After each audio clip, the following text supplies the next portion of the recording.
Welcome, friends and the internet. This is Andrew Knaupp and Velluto, and we're here to talk a little bit about Pillar of Light, Joseph Smith's first vision, our graphic novel.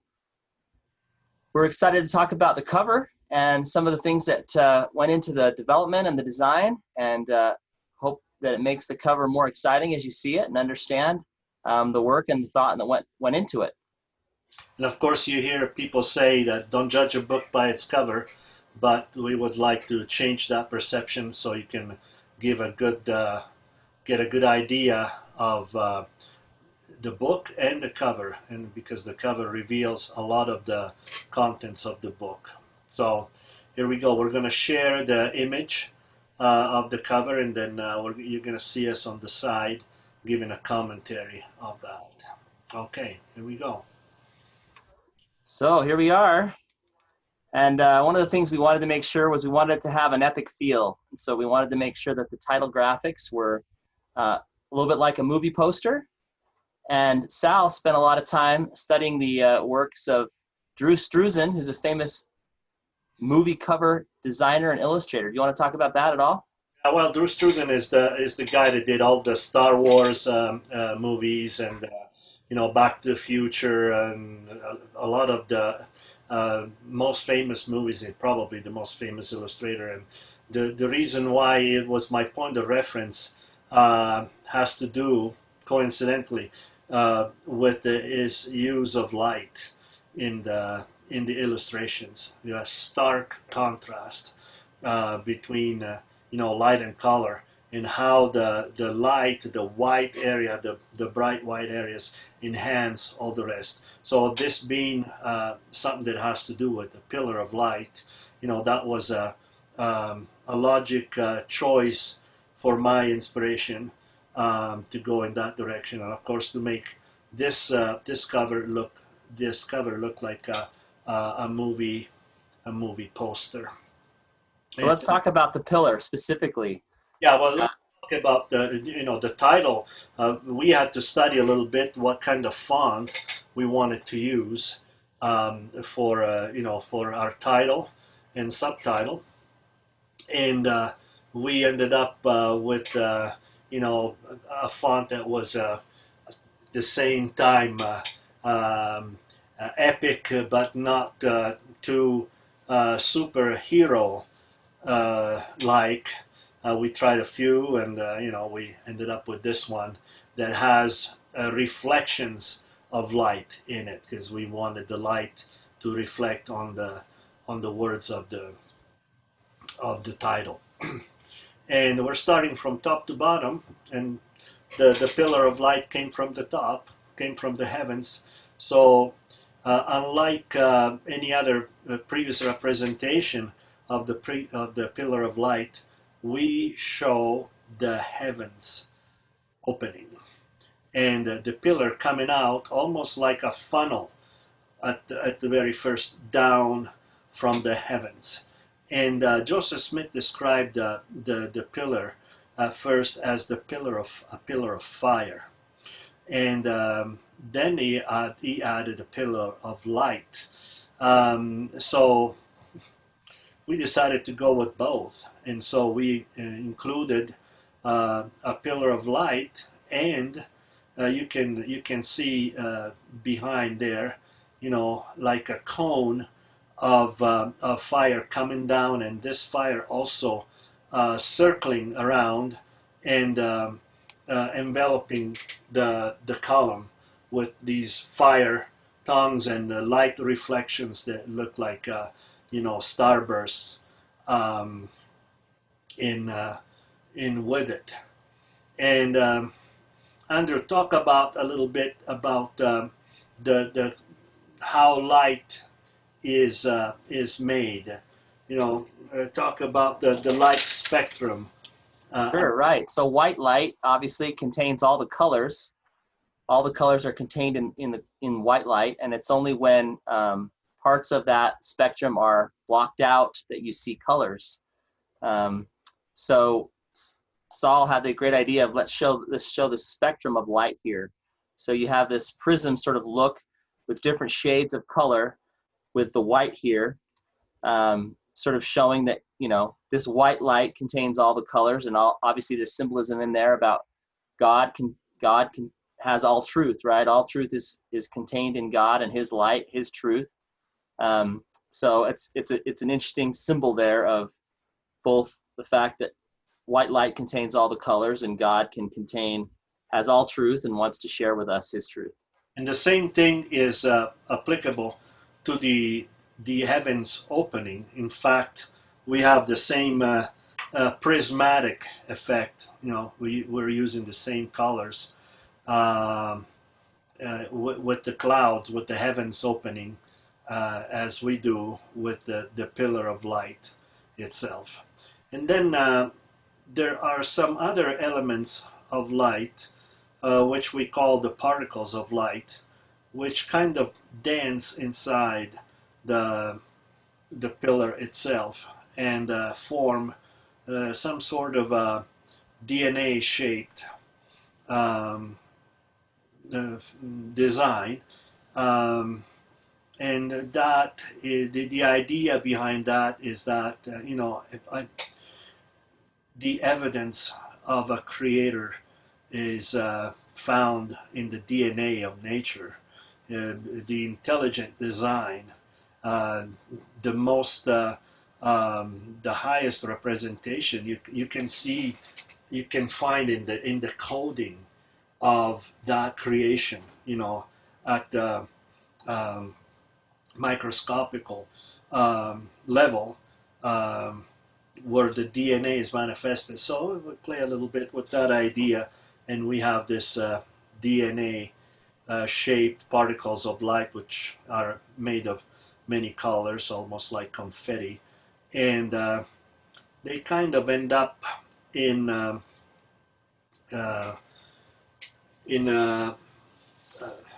star formation, and which represents the Ursa Minor, or the Little Dipper. And at the end of the Little Dipper, as you know, is Polaris, the North Star, which is the star that the sailors from centuries have been using for navigating, because it's fixed in the heavens.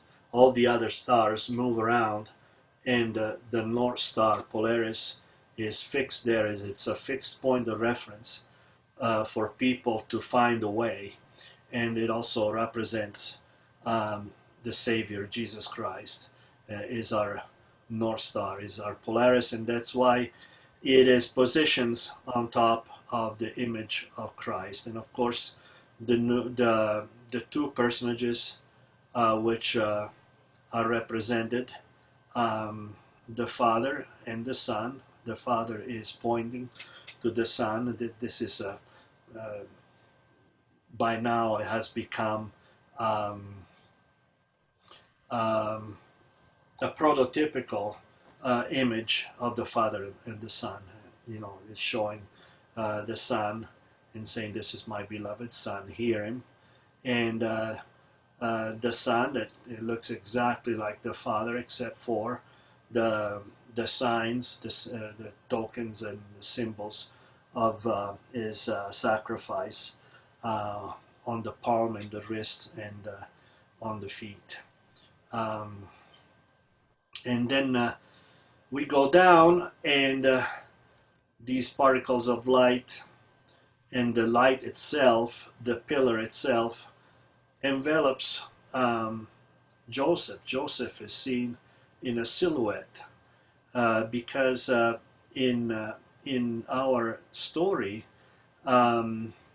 we decided to follow the description of Joseph when he said that when the pillar of light came, it didn't come in front of him or on his side. What does the description say, Andrew? Yeah, all around him, basically. And actually, it filled the grove. We've abbreviated it here a little bit on the cover, but later in the book, you see that it's quite wide and is enveloping the grove itself. And as you see the coloring here, the trees are orange because Joseph thought the trees would catch on fire. He saw the pillar coming down, and So yeah, it wasn't sort of out in front of him like you've sometimes seen, but it's around him, surrounding him, and enveloping at least a portion of the grove right around him. So Joseph is within this sacred enclosure with the Father and the Son, having what is probably, well, most likely, the the the greatest temple experience in a holy of holies that has never been the design, where both the Father and the Son manifest themselves to Joseph in this sacred enclosures. So Joseph is inside of it, conversing with the Lord. Yep. And And you'll hear more in other videos about the other temple symbolism from the ancient temple that we've included of the sacred space. So we'll just tease that for now. yes, One of the things I also like about the DNA representation that Sal put in, besides just the organization of it, that God is the God of order and not chaos, is that it also, the first vision establishes the idea that we are God's offspring. So each of us has God's DNA in our spirit. Our spiritual DNA is His as our Heavenly Father. So it's another level of symbolism there. yes. And those are, the first vision, in many ways, was a revelation of all these aspects of our relationship with God, how we relate to God, also from a genetic, point of view, and uh, how He relates with us, and our connection, and how sacred that is. So Andrew, I'm going to let you talk a little bit, going up to the top, about all these little figures that we see coming down from that portal that opens from the heavens, and we see all these little personages coming down. What are those? Yeah. Joseph said he saw many angels, and so he doesn't say how many, and he doesn't get into the detail of them very much, because obviously the Father and the Son are the most important figures, but he did mention them, and it actually is very much in keeping with other prophets mentioned in the scriptures. When they see visions of God, they also see the vision of the heavenly council, which means they see God on his throne and they see him surrounded by angels. So Joseph's mentioning of the angels in his vision is actually consistent with other prophetic visions of God. And that's what we're representing here. And we show the angels in more detail, and we'll talk about our artistic license on who we thought the angels might be later. But that's what they are. They're representing these many angels that also appeared in the vision. And Sal did a great design element here of having them come in and draw your eye right in here. As an artist, you want your eye to lead right where you want the viewer to go, and from the Father to the Son to the figure of Joseph here, close-up of his face. So yeah, those are the many angels of the heavenly council. And these angelic manifestations, of course, are creatures that have their light, their glory, and being part of the light, they also have the same colors of the light that we used everywhere else. So they have the same spectrum of light. And you'll see these same dots throughout the rest of the book as well. We have two contrasting. We have the particles of light, which represented enlightenment and truth, and we also have the opposite of those, which you see a little bit of here on the figure of Satan. You have these black dots here that represent doubt, fear, and destruction and chaos that the adversary brings.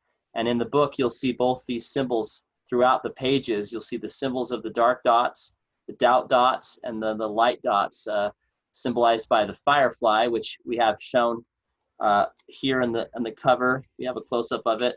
The firefly is initially what Joseph sees when he starts to see the light. They become a symbol for him of enlightenment in the form of seeing fireflies at night when he sees God's creations, and we'll talk about that more on that page. But that is represented here in this firefly. Of course, fireflies are not doctrine or history, but like Andrew said, it's an artistic license that we took to emphasize a certain moment of enlightenment that Joseph had in his experience. And we use all these symbolic devices. We use a candle, we use other things, we use the stars, anything that has to do with light that, at some points even converge all together in these moments where, like, Joseph has an epiphany, that thinks, oh, I need to pray, And I think it's a great symbol too of the fact that the light and the enlightenment that came to Joseph, it didn't come all at once in a pillar. He was gradually gaining that light and that truth as he was searching until he gets to James 1:5, and that leads him to pray, and then that leads to the fullness of the answer. But the answer was sort of coming in parts, leading him in the direction of the need to go pray. So it's symbolic of that, and I think we've had various apostles, Elder Bednar specifically, who talks about the Holy Ghost being like light that sometimes comes gradually, and so we kind of have that symbol of Joseph seeking light, and we have his mother, Lucy Mack Smith, who's shown here. She also has an experience that we show in the book with light, and that's part of why she's featured on the cover, is because she becomes one of those points of light for Joseph that helps him kind of know the direction he needs to go, that ultimately he has to seek God for the truth. So she becomes pivotal in that process of him learning what it was he needed to learn to be able to know how to find truth, because before that, he was thinking he could figure it out by reading the Bible or by just listening to different preachers, and he finds out that's not going to work. Yeah, and in contrast to that, we use the same technique to display darkness and to display the power of the adversary. These black dots that at first you don't even notice, but they are there, present in the moments where the confusion in Joseph's life is manifested as he attends all these revivals in his area, and his mind start being confused, and there's dots of darkness in those panels that are getting more and more evident. And then, when Satan manifests himself, that darkness becomes complete. So that's a little anticipation, that we kind of foreshadow in the cover, and we're giving you all the secrets. So light and darkness. So now we go to the characters involved in the story, and of course, preeminent in this is young Joseph Smith, 14-year-old Joseph Smith, which has been represented, perhaps a little more polished than what he looked in reality, because he was a boy. He was a normal boy, like many others in the area, and he probably at his age, at 14, he probably never wore that kind of fashionable attire, but as far as representation, as far as iconography of Joseph, I decided to represent him just like that, dressed very well, because you can tell, from that color and the hairstyle, that's Joseph.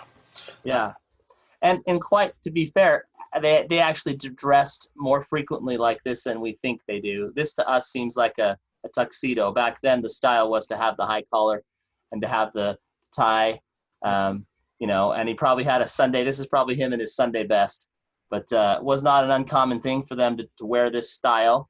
Yes. And, as Sal's saying, his hair was probably not always combed, right? He was probably out rough and tumbling in the farm, but it's definitely identifiable as Joseph, and the fashion is correct. He did spend a lot of time working on these fashions. So I have to say that was one of the main lessons that I learned from Andrew, as far as the way people, dressed at that time, and it's also reflected in Lucy Mack Smith's um, hairstyle and dress, um, and even in a way in Joseph Senior, the way that he dressed, with the vest, uh, as he is, being the sower, is represented as the sower, the person that you know uh, creates the premise for what his son is going to become. They spread the seeds, both the mom and the dad, in that case. But the the attire is absolutely um, appropriate to the time. Um, One other thing that we probably should have had the prop ready, but Andrew um, let me use a copy of the funeral mask of Joseph Smith to represent Joseph's face. And of course, the funeral mask is when he died. Yeah, Uh, the death mask. Yeah. mask. And I had to kind of uh, retro engineer the the the the visage, the resemblance of Joseph at that uh, age, and take it back to 14 years old. But the the nose and the distance between the nose and the lips and the chin and the eyes, and they're pretty much um, the same. The those um, Proportions. yeah, the Yeah. the bio um, measurements, proportions. So anyway, that's for Joseph and his mom and dad, and then of course in the middle we have his first farmhouse in Palmyra, and it's taken from a photograph of the way it's been rebuilt, and now it's basically a museum, and it has that little slant on the side, and you can see behind it is the grove, the sacred grove, which was part of Joseph Smith's farm. And another element that goes with that is up on the top right, is the cauldrons of sugar. Maple sap. Yeah. And Andrew's going to tell us about that. Yeah. Real quick, we'll talk about it because we'll talk about it more. But yeah, they had to refine maple sap into sugar. And the trees, many of the trees in the grove were maple trees. And there's evidence that Joseph and his family were working on collecting that sap to refine it the days leading up to the first vision, and that the Sunday after that run was over, the family was exhausted because they had to keep the sap refining it for like 24 to 48 hours straight or it goes bad. And they probably had their first chance to take a rest the Sunday after that. And that's why we think there's a lot of likelihood that what may have been the day Joseph went out. So we wanted to show that here.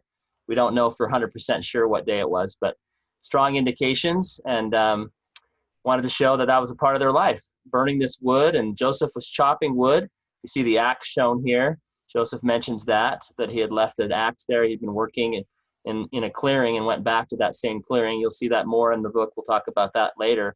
But all of that likely was clearing wood to burn to keep these maple cauldrons fired up until all the maple sap had been refined.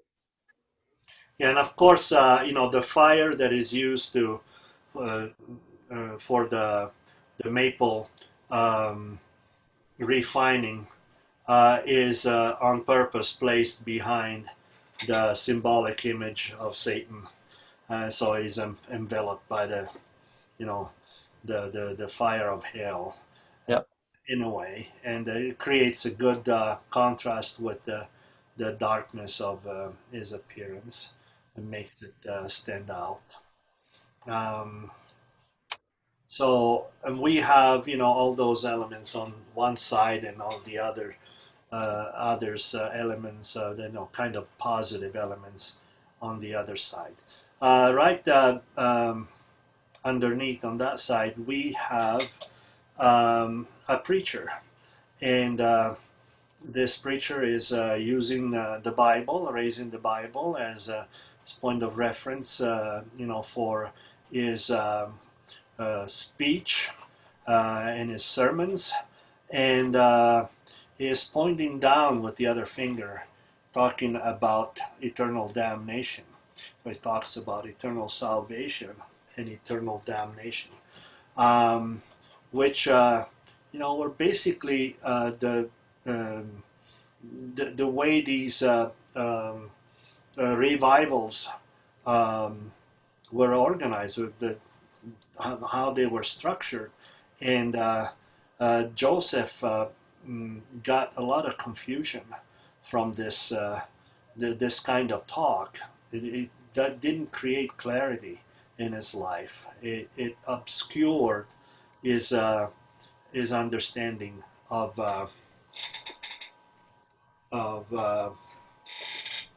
things. Salvation and heaven and Exactly. Um, so, and we actually used some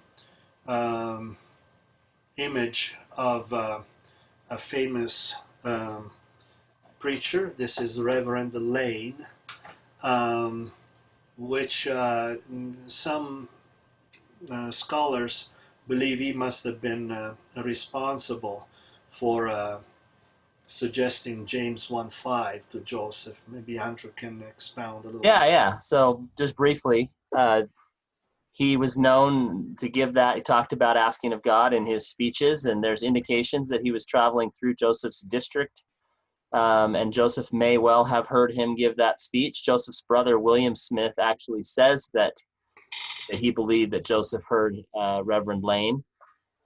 So there's one source saying that he thinks that was the case. So whether it was him hearing it from him directly, or he was one of the Methodists, which Joseph said he was attracted to the Methodist faith, or him telling other Methodists and those Methodists repeating it in Joseph's hearing. He was influential, whether directly to Joseph or through the other Methodists in the area who would have clearly heard him give those same speeches. And of course, in the image is connected to the image of the Bible. This is a family Bible, and it's actually I used pictures of the copy they have right now in Palmyra, which is it's a facsimile of the original. It's not the original, but most likely Joseph's family Bible was like this, and this is what it looks like when it's open to the general epistle of James. That's most of the Bible is on one side. The pages are on one side, and very few are left on the other side. And the general epistle of James started on that side of the Bible, and about 2/3 down. And in this case, we have indicated in red, just to emphasize, a little bit, even though in the actual copy, it's very small. You can't even notice, this thing right here. But we emphasize in red the general epistle of James, and also the number 5, verse 5 that he found. And all the rest, all the notes on the reference on the side, and that's an actual, copy of how that Bible is laid out.